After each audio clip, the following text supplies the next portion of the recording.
I think we're going to have a good meeting today where we're going to get lots of good information. I'd like to recognize two people. One is Grayson Moore, who is chair of this particular public policy group at our local level. And I don't see him on the call yet, but I'm sure he'll be here shortly. And the other one is our own wonderful Miss Susan Gastons, who is our advocate in Richmond. She goes to battle for us, and we know she's been very successful this past year. So I think I'm going to go ahead and turn the meeting over to Susan because she can go ahead and introduce our special guest. So thank you again for being here. Absolutely. Welcome, everyone. It was spring. It doesn't look that way right now, but it's good to see you all. And I appreciate the opportunity to keep these sorts of conversations moving forward. You might recall that we began our public policy power hours during the height of COVID when we could not be together, but yet we're trying really hard to make sure that we were continuing our engagement with our elected officials and keeping our members informed. And it just seemed a great way to start some opportunities to build relationships and keep the issues that we were working on in front of our membership. It became very popular during COVID. And while it appears that we don't have a whole lot of people on right now, what we realized is by recording these hour-long sessions, we had an incredible response from our members who could not be here at this live time.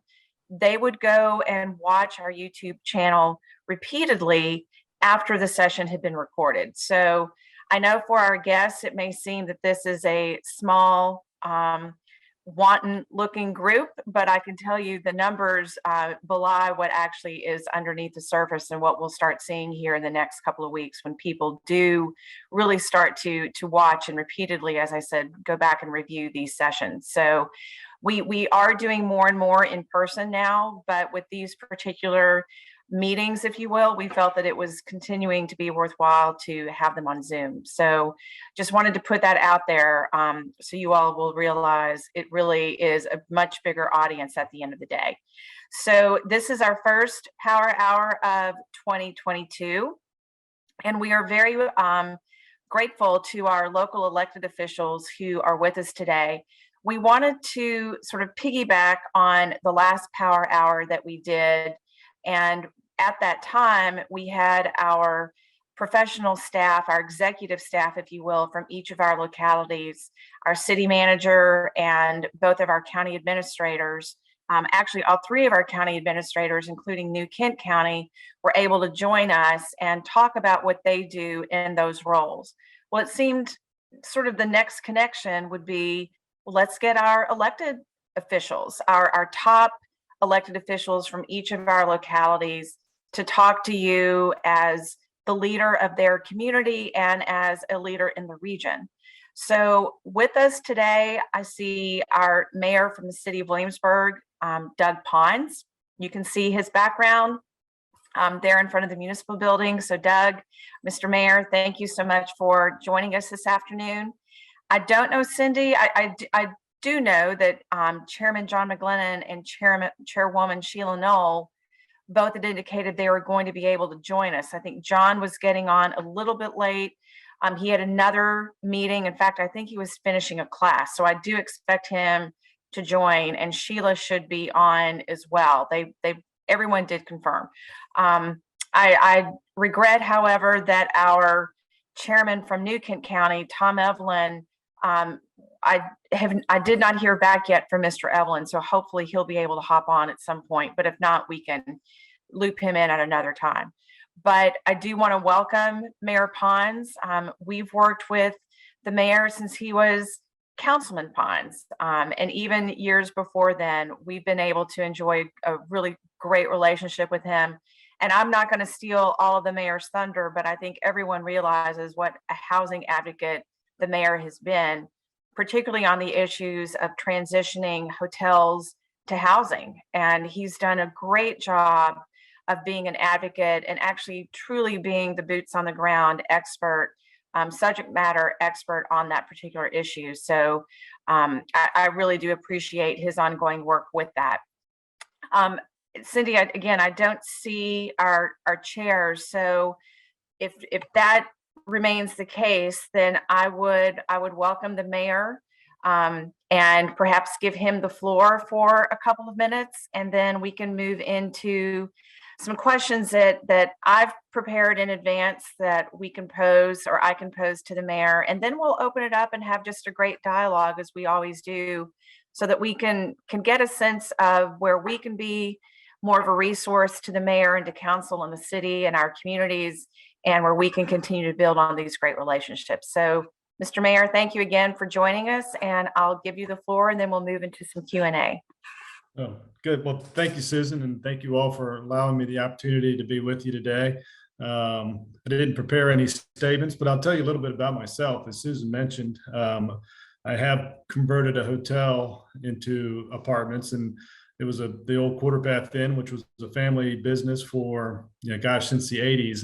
And I've spent most of my life there working and toiling and doing, and obviously found that the marketplace had changed. What consumers were looking for was not that down and out motel style property any longer. And frankly, facing bankruptcy, I had to find an alternative solution, for that property.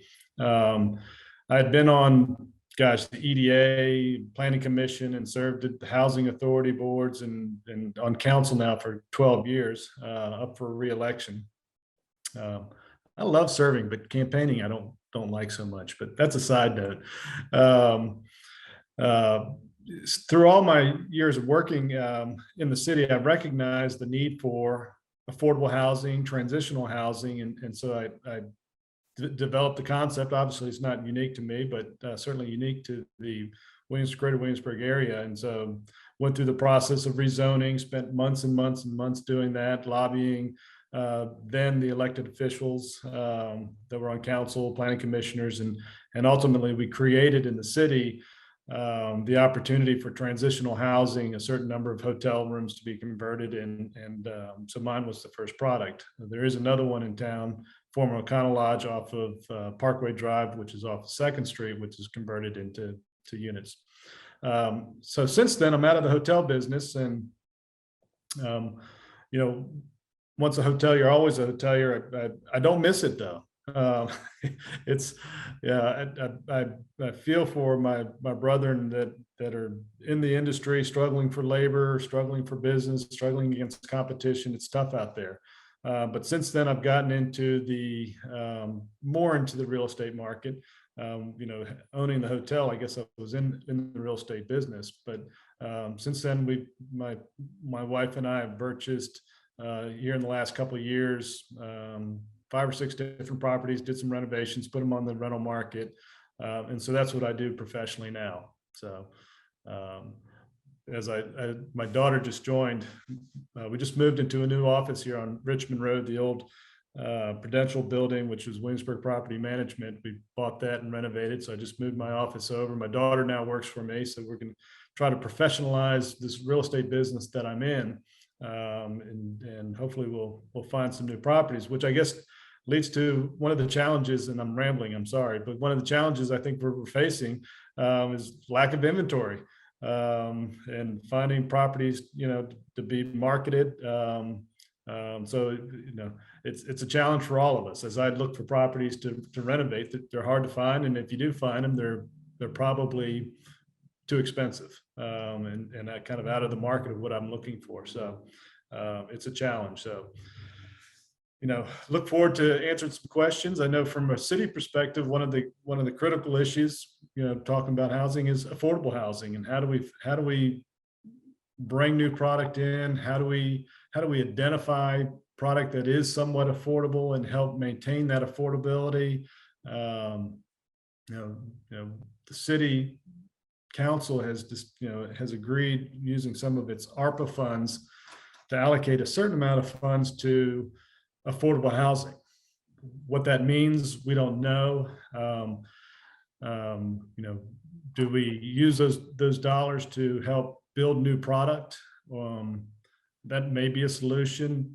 But recently I've been talking to some folks and considering that, how do we identify properties and work with existing homeowners that are in those properties that may be living, maybe they inherited a house and 3 generations ago, and how do we help maintain that affordability using those ARPA funds? And does that require a deed restriction? So it's pretty complicated, and so hopefully maybe we can delve into some of those options and conversations with you all. So that's me in a nutshell. Born and raised right here in Williamsburg. Didn't get into William and Mary like Susan, but certainly. Yeah, I'm wearing my green. I can't let it go. I always wear green. Yeah, so it's in my blood. I'd forgotten, Doug, I should not have forgotten this, but I had forgotten that we worked together when you were on the Planning Commission. Joe Hertzler, that seems like it was a long time ago, but I do remember now that you were on the Planning Commission for several years. And we did work together on a few issues, tourism related and such, even prior to you being elected. But again, I think it's really important to note what an advocate for housing you've continued to be. I'll note too, just for the benefit of everyone here, this afternoon at 4, the Planning Commission is going to be reviewing the recommendations of the city's affordable housing work group, of which yours truly was a member at the request of the city manager. And there are a number of initiatives. There were actually 13 initiatives boiled down from 80 that we had looked at. We boiled down as a task force, as a committee, 80 recommendations down to 13, and then made 5 of those sort of more reasonable, realistic, achievable goals on affordable housing. And hotels to housing is one of them. Triangle development is another one. Waller Mill development, some affordable housing around that property area. Bypass and Capitol Landing road improvements.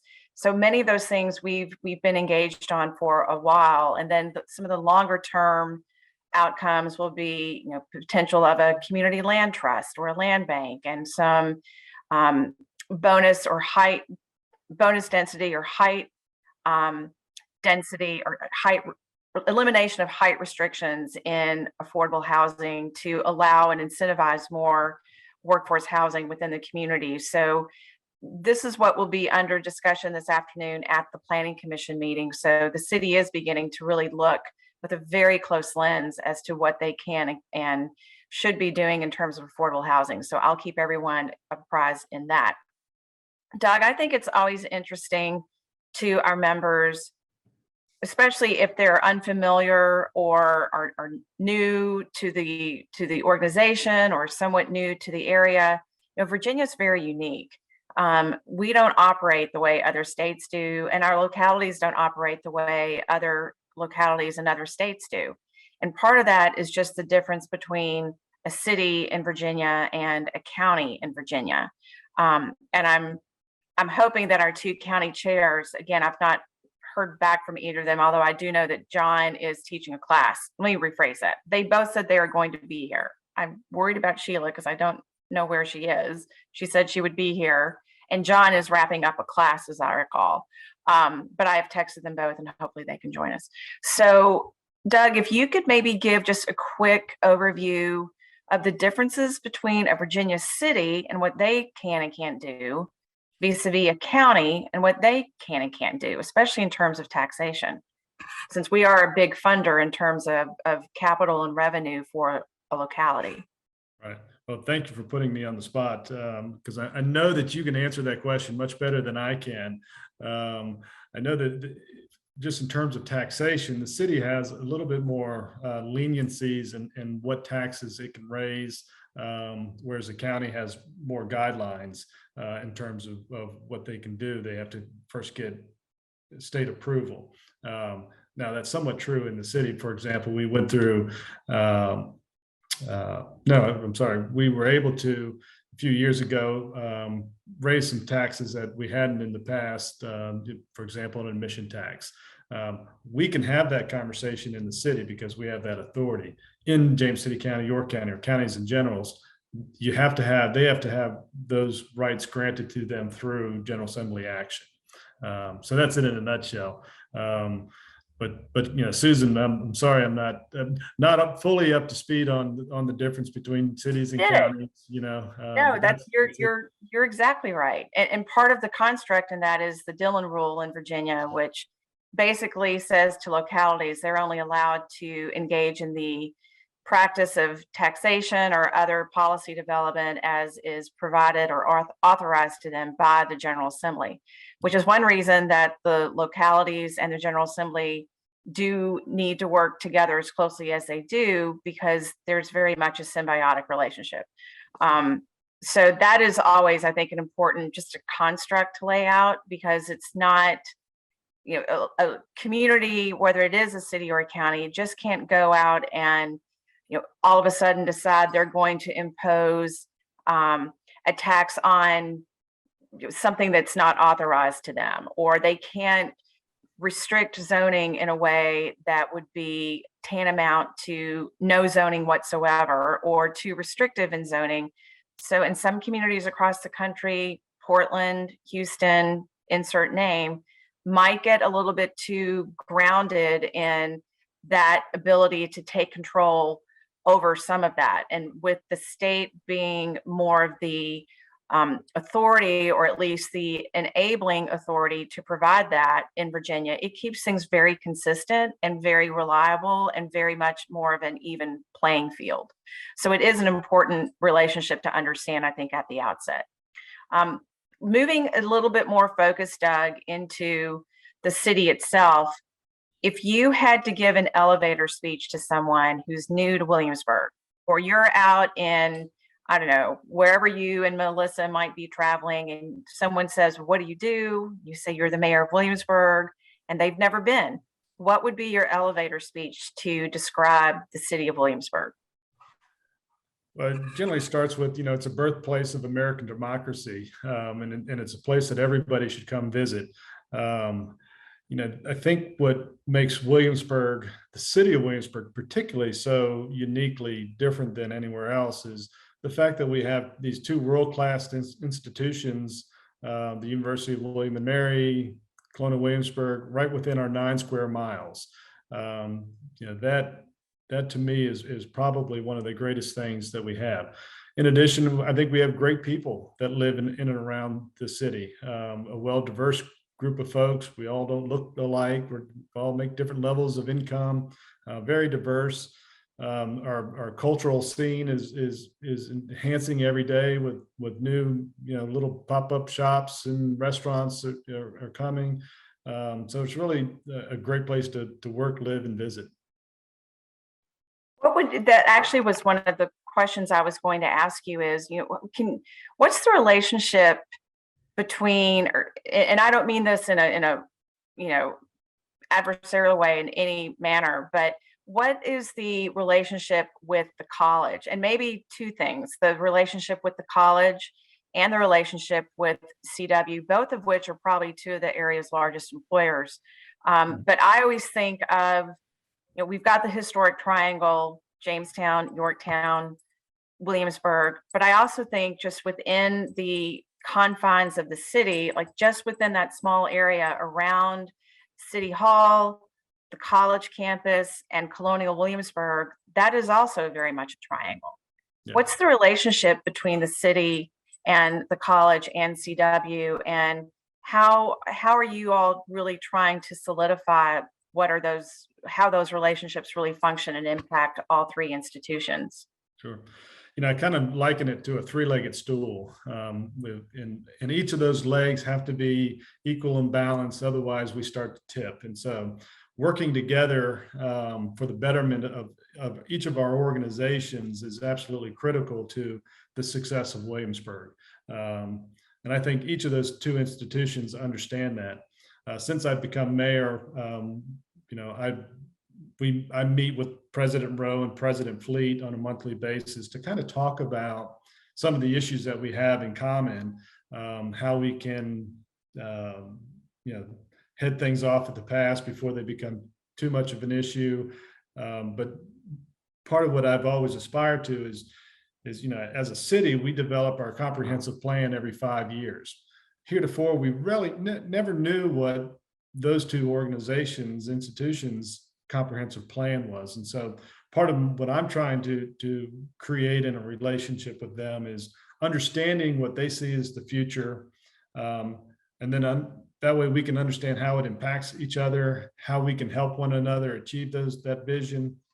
And not that those relationships didn't always exist, but I think we're kind of in a unique position when you look at, we have a relatively new president at the college, a relatively new president at Greater Williamsburg, and a relatively new city manager at the city.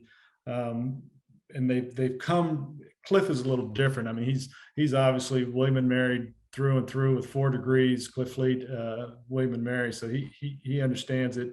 But I think we all understand that operating under status quo is not going to lead our community into the future, our 3 organizations in the future.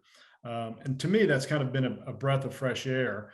I think for years, just going back to my hospitality days, we abdicated our responsibility to grow as a destination to Greater Williamsburg, thinking that Greater Williamsburg would always be an entity that would drive visitation to a point that we would all be able to flourish. And that's clearly not the case. Again, consumer, travel desires have changed. But where we are today in building a sports complex on the visitor center site is really a product of working together, the 3 of these organizations, and Cliff's understanding that, and this is my phrase and not his, but I look at communities like businesses. It's like a tree. If you're not growing, you're dying. And I think both Cliff and Catherine understand that in their own organization, and certainly one of the hallmarks that I believe as the current mayor of the city, working with my colleagues on city councils, we've got to evolve, we got to grow, we got to be different than what we have been in the past. But that comes with the responsibility of not destroying who we are as a town, as the city of Williamsburg. I mean, we're a special place, and we want to make sure that we don't do things that that impact it so negatively. That's not a desired outcome. And I think, again, working the 3 of us together, keep everybody in check, so to speak. So it's a great relationship. I really enjoyed my time with Catherine and Cliff. We recently got together, the 3 organizations. As you all know, the city of Williamsburg, like all communities, received some ARPA funding, American Rescue Plan authorization. Yeah. And for the city, it was a little more than $18 million. Andrew Trivet and I, when we heard about this money coming, we quickly understood the impact that could have on our community. And in exploring that thought, we wanted to make sure that we did spend that money on stuff that would be gone in 5 years.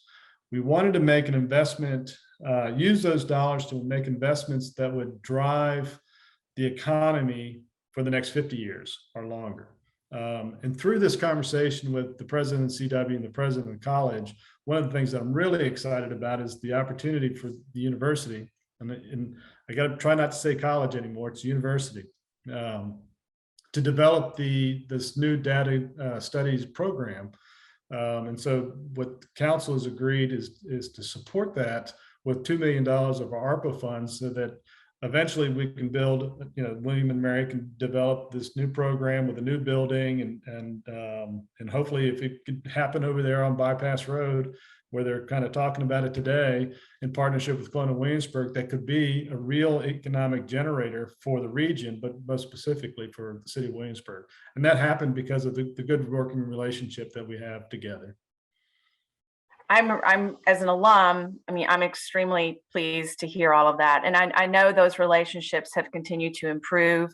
I have a great rapport with Catherine. And I kind of tease her and say it's still my college. It could be your university, but it's still my college. But we do tease each other about that. But to that point, or to the college, something that we've been speaking about internally and hope to engage in a conversation here again soon with some of the college reps, the student reps, as well as Michael Fox, who's the executive secretary to the Board of Visitors and is really one of Catherine's go-to people.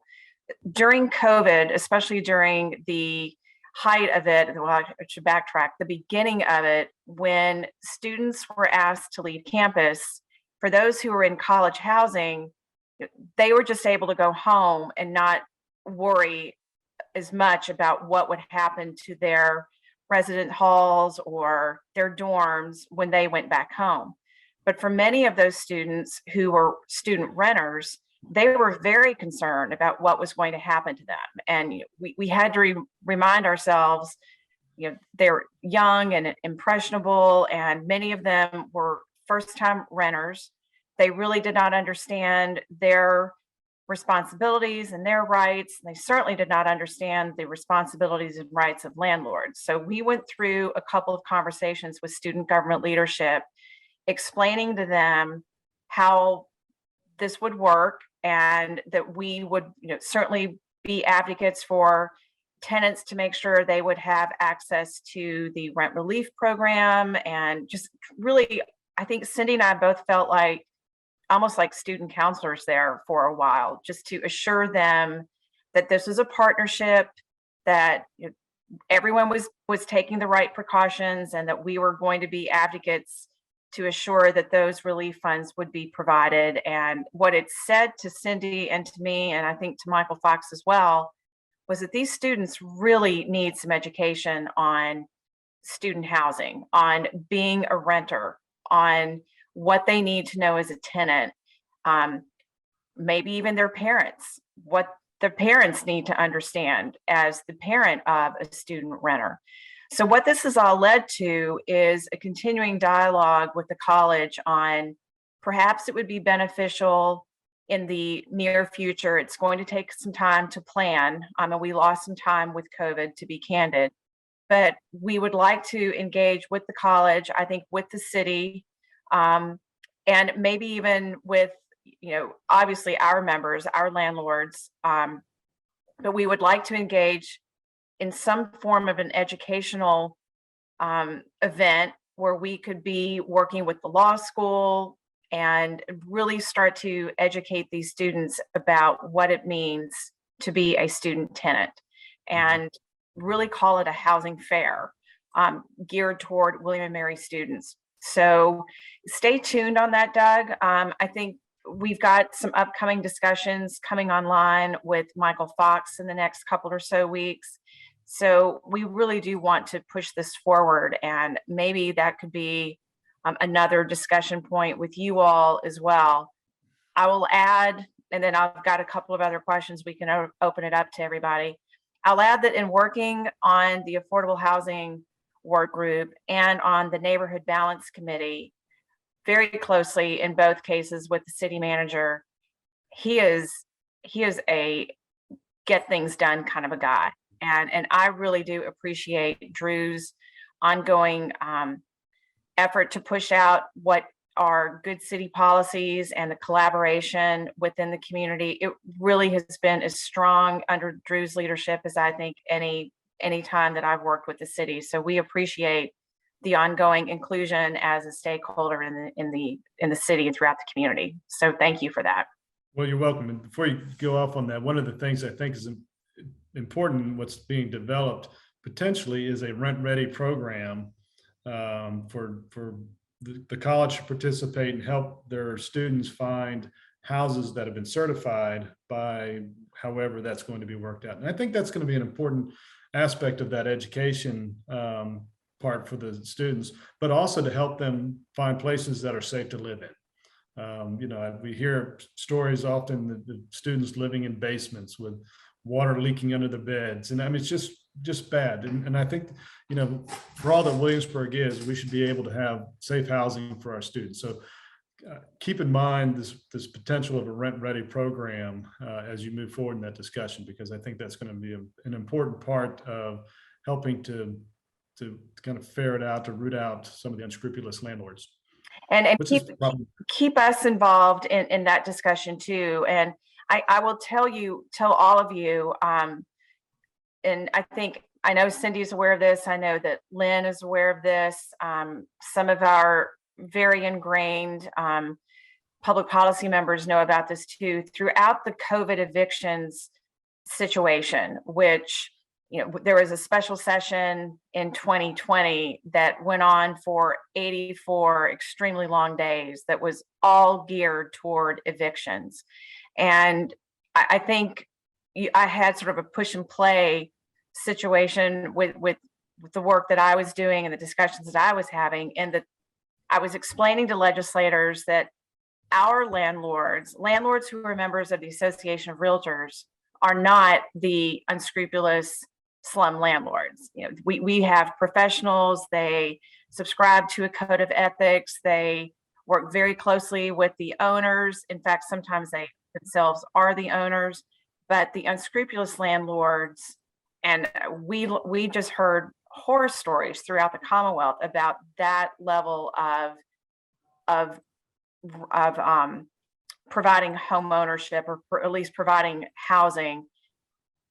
There is a distinct difference, and I just want that to be really, really clear. There is a distinct difference between the unscrupulous landlords and the landlords who are realtors.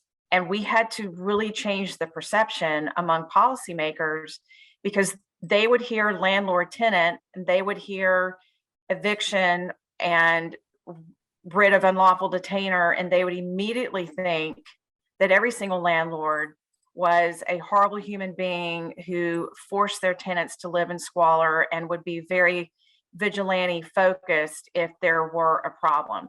It took months to try to overturn that perception.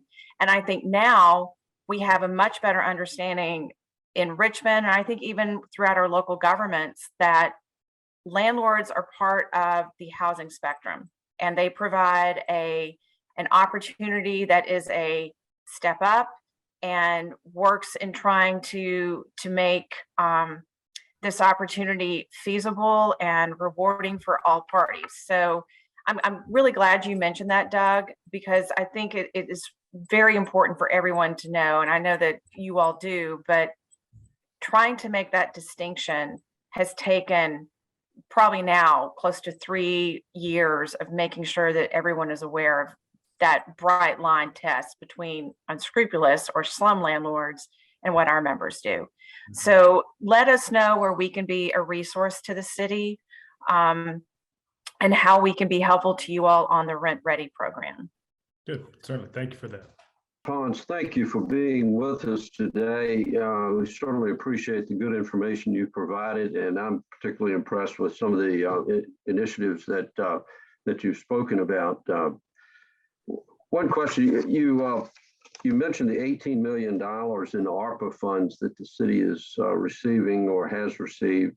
How much of that are you anticipating to be used for affordable housing? I was particularly interested that affordable housing definitely was an initiative that you wanted to focus the use of some of that money on. And I certainly think that the other ideas you have are equally worthy, but just interested to know about how much would be available for affordable housing.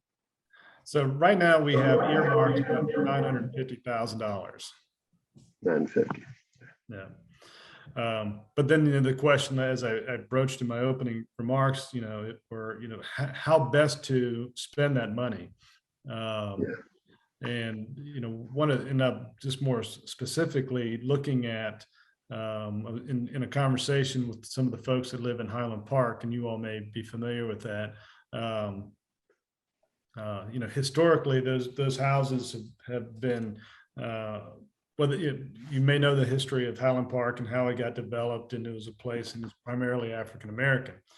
Over the years, unfortunately, investors have gone in there and bought up these homes and put them on the rental market, which is part of the American dream, and I certainly respect capitalism.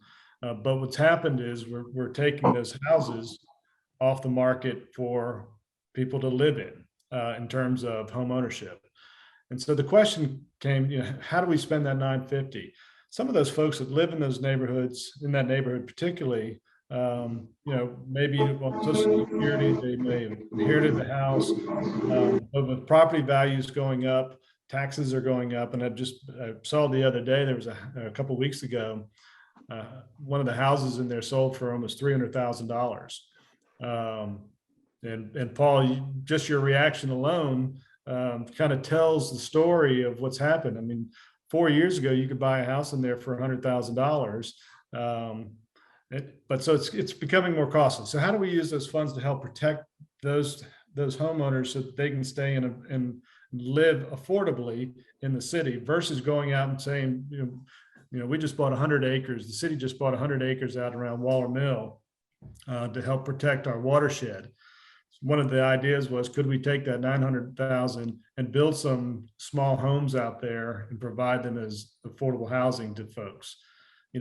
Both have their pros and cons, but part of me wants to help protect who we already have versus trying to build something new at the moment. So anyway, that's kind of where we're at with that. See, well, it was interesting to know about how much would be available, because that certainly somewhat what would determine what types of programs you could do. The $950,000 will go a certain length, but it will not enable you to build too many houses, but certainly some. And I would say you probably spend a fair amount of that in site development, preparing the land for development. So, but thank you very much. Thank you for being with us. You're welcome. Thank you. Glad to be here. Mayor Pons, Yeah. hey, this is Cindy. It was funny as you were describing your upbringing and your work at the hotel industry growing up. I flashed before my eyes my childhood as well, because I shared your experiences. I was a desk clerk and helped put my way through college being a desk clerk in many of those hotels. And it was quite a different world back then, right? The way the hotels are. Can you share with us a little bit? Do you know, because we've had quite a few of those commercial hotels go out of business or turn into other establishments. Do you know what the current status is of the hotels within the city? So, I think in our heyday, we were closer to almost 12,000 hotel rooms in the city, or in the Williamsburg market. Today, we're in the 7,500 hotel rooms. A lot of hotels have been shut. The old Patrick Henry is not what it once was. Half of it was torn down. Now it's a timeshare. My property, which was a 130-room hotel, is gone. There used to be a hotel out by the outlet, or Prime Outlets, whatever that's called. Now it's torn down. So we've lost a lot of the inventory, but not so many of them have been converted. Not so many of what we've lost have been converted to affordable housing. They've just been torn down. Part of the discussion that we've had here in the city about affordable housing is, do we allow for more hotels to be converted into housing units?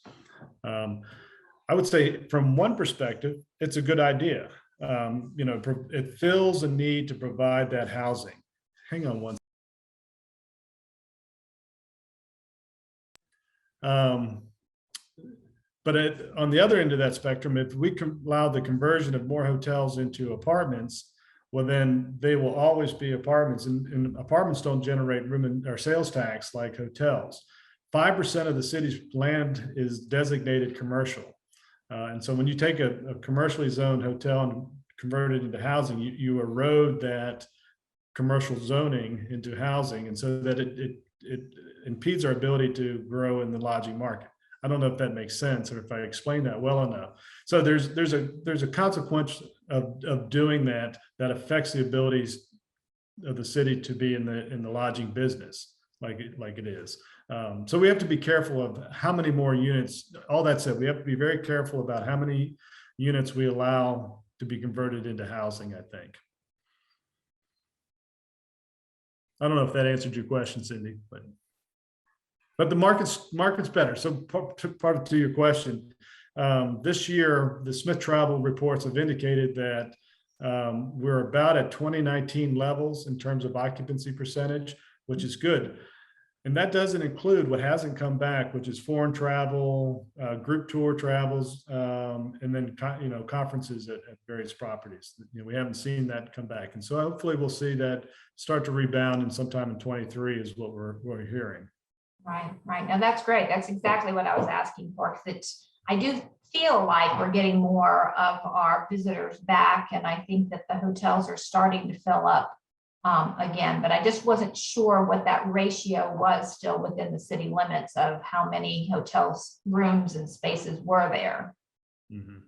Yeah. This is kind of a related question. It was one that I definitely want to ask because I think it's relevant not just to the city, but also without excuse me, a state budget being finalized yet. This is part of the ongoing discussions internal to developing that final state budget. And do you think that the expansion and the widening of 64, Doug, has helped draw in some additional tourists? Has it provided the relief valve that we all were hoping to bring some tourism back to the region?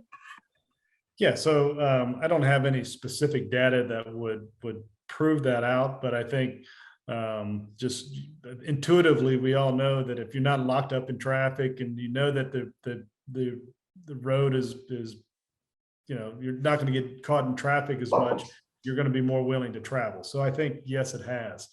And obviously the 27 or 28-mile gap still needs to be done. I know that that's a priority with the Hampton Roads Transportation Authority. The Richmond Authority is working, I think, with us now, having that conversation about getting that gap done. I think that's absolutely critical, not just for visitation, but just commerce in general. James City County, York County, Newport News. I think it's even a matter of national defense to have that section opened up. So hopefully we can get that done here in the next few years. And we've definitely, as just being a good regional partner with the Planning District Commission and with the Transportation Planning Organization, it's certainly been throughout the General Assembly session. We were one of the many advocates, along with the Hampton Roads Realtors, the chambers, the port, large business groups, Centera, kind of all working in a regional capacity of make sure that money to push out the rest of the expansion toward Richmond is secured within the state budget. And the money is there. We just have to make sure the budget's finalized without that money being taken back for any reason and pushed out so that we can get the remaining lanes widened. And the same goes candidly in the opposite direction as we look toward the development of the third tube going east to Virginia Beach, and making sure that the bridge tunnel expansion also remains fully funded.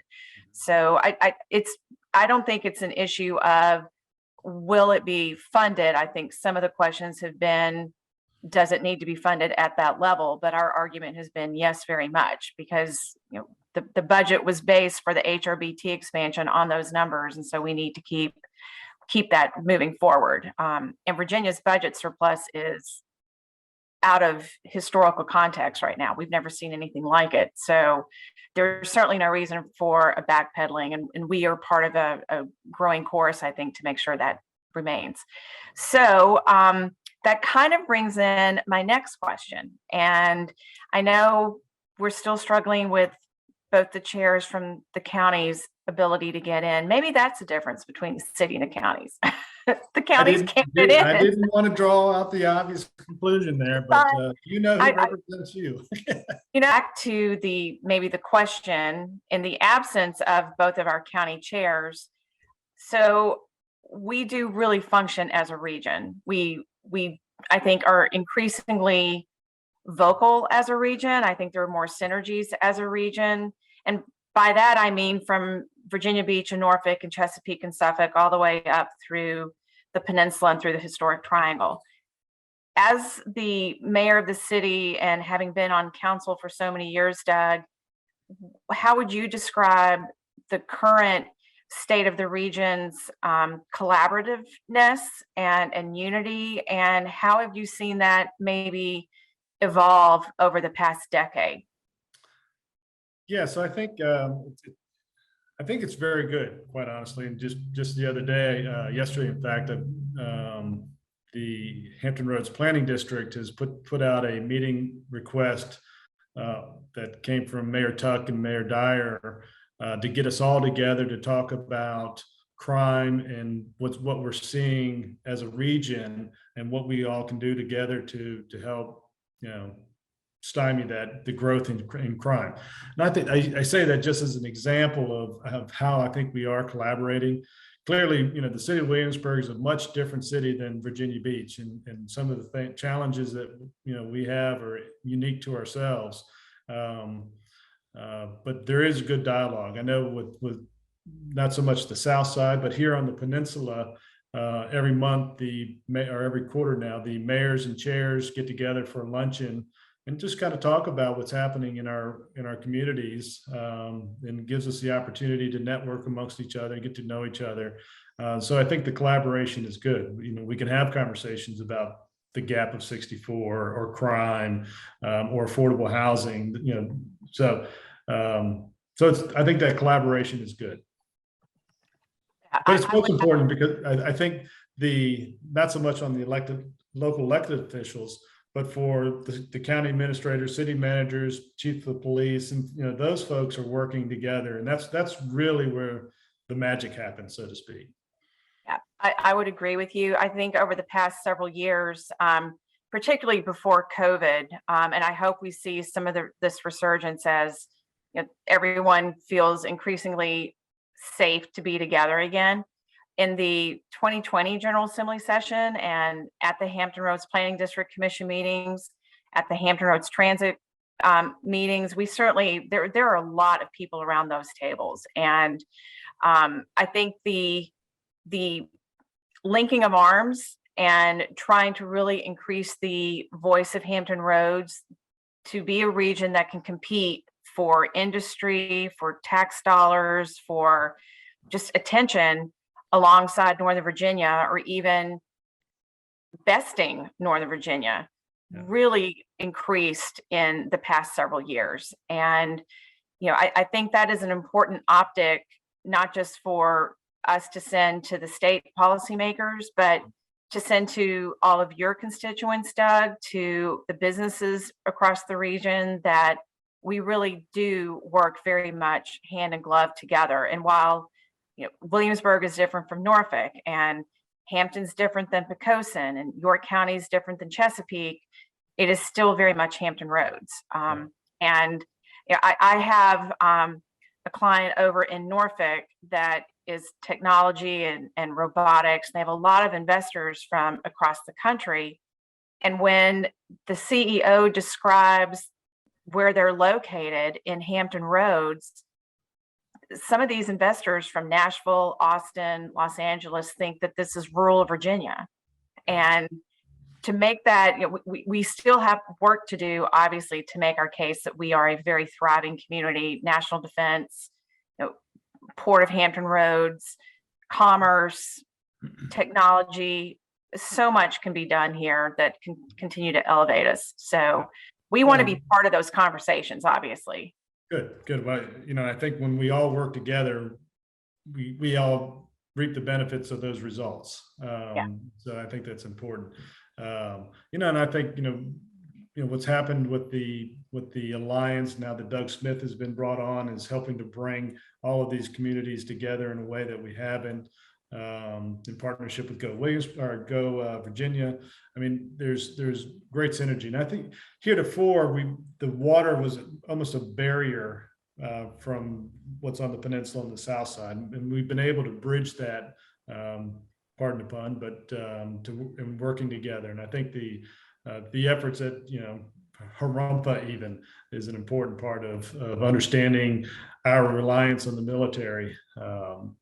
Somehow I got to be vice chair. Of Harumpa. Good. Even with Williamsburg not having any military facility, but we have residents here that are in the military. So. Yeah. Absolutely. And for those of you who may not know what Harumpa is, it's the Hampton Roads Military and Federal Facilities Alliance. So it's Norfolk Naval, Yorktown Coast Guard, NASA Langley, Camp Perry, Fort Eustis, Jubilee, it's all of the different installations that work together, and Craig Quigley is their CEO. The Alliance, led by Doug Smith, is basically the economic development arm of the entire region. Each individual locality has its own economic development department, but the region really gets a focus from the Alliance. And it used to be the Hampton Roads Economic Development Alliance. Now it's the 757 Alliance, again, to give that regional anchor to our efforts. Refiguring things for just a second, Mr. Mayor, you had mentioned that data, that the college is working on data sciences, and I think we all realize the importance of data and how data can drive policy. We've worked very closely with the city manager, with Michelle DeWitt, with Carolyn Murphy when she was the zoning director, on trying to provide what we think is very distinct and unique data to the city on housing and future housing needs, as well as current housing stock. And we'll continue to do that as long as it becomes relative or remains relevant and helpful to you all. Has that been a helpful tool as policymakers? And I guess in a bigger context, what more can the association do to be that resource, be that trusted advocate, be sort of the subject matter expert to all of you as you make policy decisions? Sure. So it has been very valuable. There's no question. I think in your participation, as you mentioned, Susan, on the affordable housing work group that was put together, and every other volunteer thing that you do to help bring the professional realtors' perspective into the conversation has been absolutely beneficial. And so I think just remaining available to provide your counsel, I think, is what we need moving forward. Affordable housing, as all of you know, is going to be a challenge. We're working with a developer now who wants to build some units in the city for sale, and we're trying to impress upon him the value of having some affordable options there. But as a developer, it doesn't benefit his pocket. And so the trade-off we're trying to offer is density, and you all know the game, but it's very challenging. The point of all that is very challenging to provide and maintain affordable housing. Somebody's got to pay, and that's why, going back to the conversation with Mr. Robinson, using some of the ARPA funds, if that's the catalyst that can help keep homes affordable, then that's the money that will make that happen. You can't expect, Ryan Homes or you pick a name to build affordable housing, because there's no money in it. But it's something we all need. If we like going to restaurants, there has to be servers there to do that, and they need affordable places to live. I mean, it's that easy. Yeah, we agree with you on that. So we definitely are like-minded. Amongst the text that have come through individually to Cindy, or even a couple in the chat, I do think we have a couple of more specific questions for you. And one of them is from Peggy Burke regarding Capitol Landing Road improvements. Peggy, do you feel comfortable? I think that's all I received in the chat. Do you want to go ahead and pose your question about Capitol Landing Road? I've got a house that's right off of Capitol Landing in Brandywine. And several years ago, they were going to make that the culinary district. And then that kind of got put on the side.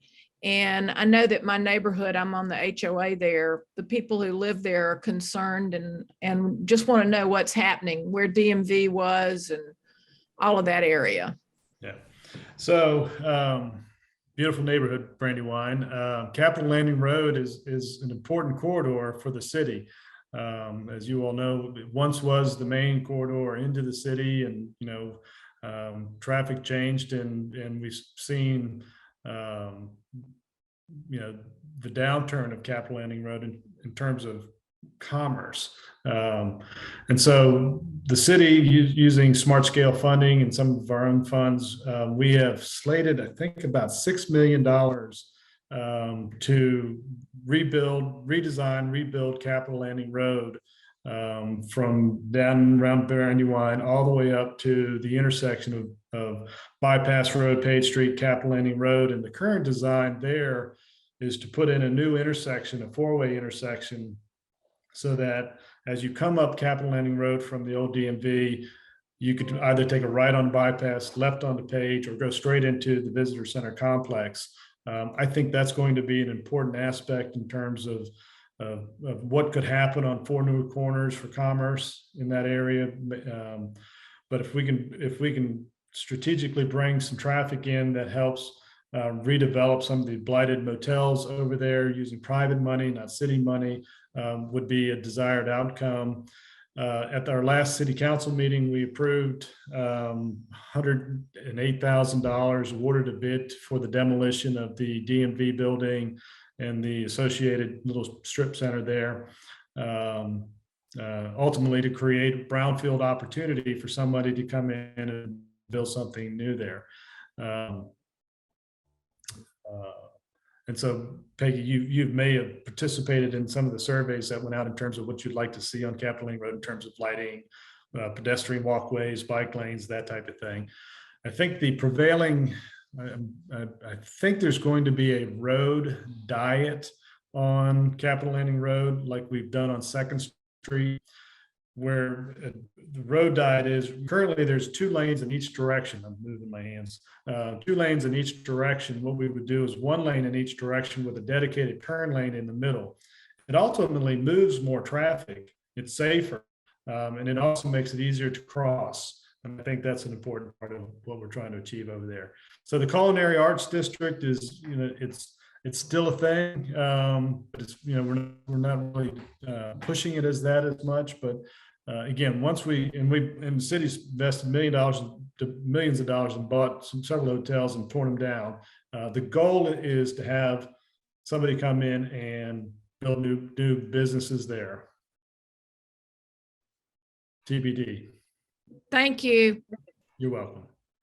Yeah, I think we had sent that link out to all of the membership about what they would like to see around Capitol Landing Road. And when the Culinary Arts District was under discussion and Michelle DeWitt was at that time the Economic Development Director, I remember sending her, we had a lot of conversations about it, but our membership actually, I think Frank Hughes may have been our president at the time, the first time he was president. We sent a letter in support of all of that because we felt like that was a great economic development opportunity for everyone. So I know we're a couple minutes after 1 o'clock, Doug, but if you've got a few more minutes, we have some questions that have come in. I think, and I'm not sure from whom this was posed, so I'll just put out the subject matter and maybe someone can actually ask the specific question in regard to Quarter Path, specifically around the area of the hospital. And again, I'm unclear as to who actually may have sent that question in. Going once? Speak to it. I mean, I'm just trying to kind of read between the lines, but it looks like they're just wanting to know kind of timelines and what all is the economic development there that Riverside is doing in their expansion. It looked to me like it was quite a bit of commercial space for the doctors, right? Is that right? There's going to be a new addition that's going to actually house the doctors from that hospital. Is that right? Yeah, so as I understand it, the Riverside wants to build a 30,000 square foot building. I may have that number wrong, just on one of the corners of the roundabout as you come in off of Route 60. So looking forward to that coming. I'll just speak candidly. I mean, it has developed very slow. Even some of the residential opportunities that they have, it seems to me that they're missing a market to build some stuff. And so I haven't any idea why that is the case. And even on the commercial side, I can see in the last 2 years, it's probably been hard to find people that wanted to relocate or have a business, with COVID. It's kind of changed the landscape of how businesses operate. And here we are together on Zoom. So haven't seen any, I don't know of any timelines on that particular building. Nor I know that they came in, the group that represents Riverside came in, got some slope variants. And so I think there's some new townhomes coming in behind what's already been built. Other than that, I haven't heard of any other building in there. Thank you, Doug. I think we've all, watched that evolution over there. And having a number of friends who are in the Newport News, Williamsburg, even toward the New Kent County area who are physicians, I think they like the idea of being able to perhaps live closer to Williamsburg and not have to worry about their ability to get to and from patients very quickly. That they can get to patients quicker. So I think there'd be a lot of interest. I do see a question, sort of I'll be a little bit more general, and then maybe we can get into a couple of the details. But how generally speaking is the area around Monticello and sort of the upgrades that have been made to the shopping center, the Earth Fair shopping center, that whole section that has been sort of the scene of some really interesting development over the past couple of years. And I felt kind of bad for the whole scene because it no sooner came online than we all had to go into lockdown. Yeah. And so how's the region doing over in that part of the city? So, obviously the city is very fortunate that private developers came in and bought the old shopping center, which was, outlived its useful life, and put in over $100 million to build what you see there and renovate of the old Monticello shopping center. People want to live in Williamsburg. I think they're just about fully occupied in terms of at Midtown Row. We're seeing some of the commercial spaces starting to fill up. I understand there's 2 or 3 businesses that are beginning the process. They've signed the lease and beginning the process of build outs and that type of thing. So I think that's happening. And then, connected kind of to that is High Street. There's a whole lot more apartments going in there. I wouldn't be surprised if we see some new tenants at the old Bennington clothing store. I think there's a brewery coming in there, some sort of cidery or something, as I understand it. But there's some vacant lots in there that could be built on. So I wouldn't be surprised with the growth in residential in that area that we see some of the other components of that start to build out. So I think it's good. When talking to the Deaver family that owns Ace Hardware, they're very pleased with their move. The old Ace Hardware is going to be converted into a Riverside rehabilitation services there. So that's going to be good. It'll, where the entrance is into the building now will be reversed into the backside. So as you come in off of College Row into that circle, Midtown Row, you'll be able to enter that rehabilitation service there. Yeah.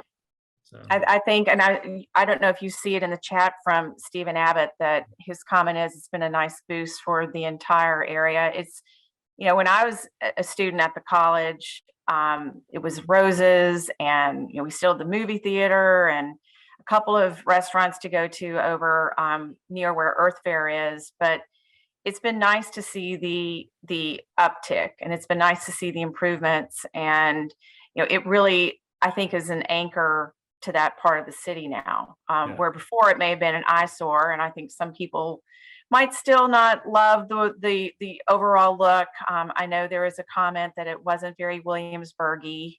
I understand that. But I think overall it's a much improved look over what had been something of an eyesore and a little bit of, approaching blight, which I think is always a bad thing for any part of a community to have.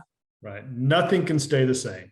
I know we want things to always be what we think is Williamsburg-y, but to me, what needs to stay the same is that area at the historic area. I think we need to be somewhat flexible in how we allow things to happen around that area. We have to be smart. We have to be careful, even with windows. The city's very stringent on in the architectural preservation district of not having anything but wood windows. I think it's time that we relooked at, and we are relooking that, in this building that I'm here now on Richmond Road. It's not a architecturally significant building, but it's got the crappiest old broken windows that need to be replaced. And I do not want to go through the expense of putting in true divided wood windows. It just doesn't make sense. And that's me selfishly, but I think there's a place for preservation, and then there's an opportunity for us to think outside of the traditional box, looking at modern materials, modern design, more modern looks, but being responsible to our past. We have been singing some of those songs now for quite a while about the ability to be a little bit more open-minded and maybe less restrictive on materials used, so that it can be much more cost efficient and still have the appearance that we all want to have. So if we can help continue to press that message out, let us know. So we're always here to try to be helpful. I think we are absolutely on the same page as that. I think given the time, everybody, we're almost at 1:15. Are there any additional questions for the mayor? No, we Not- appreciate his time and sticking with us for the full hour. He probably only expected to be with us for 10 or 15 minutes. So Mayor Pons, we are very appreciative of your time, and we hope we haven't kept you from anything. No, I enjoyed the time together. I'm glad that you only had me and not those other folks from the counties. But I'm available if anybody has any questions, concerns, or thoughts. Feel free to send me an email or give me a call. Susan's got my contact if you don't have it, and I'd be happy to connect and work through whatever the issue may be. Absolutely. All Mr. right. Mayor, it's always a pleasure. It's good to see you. Thank And you. know that we're here to be helpful to you in the city, and many thanks for your time today. You were very generous with it. Glad to do it. Talk to you soon.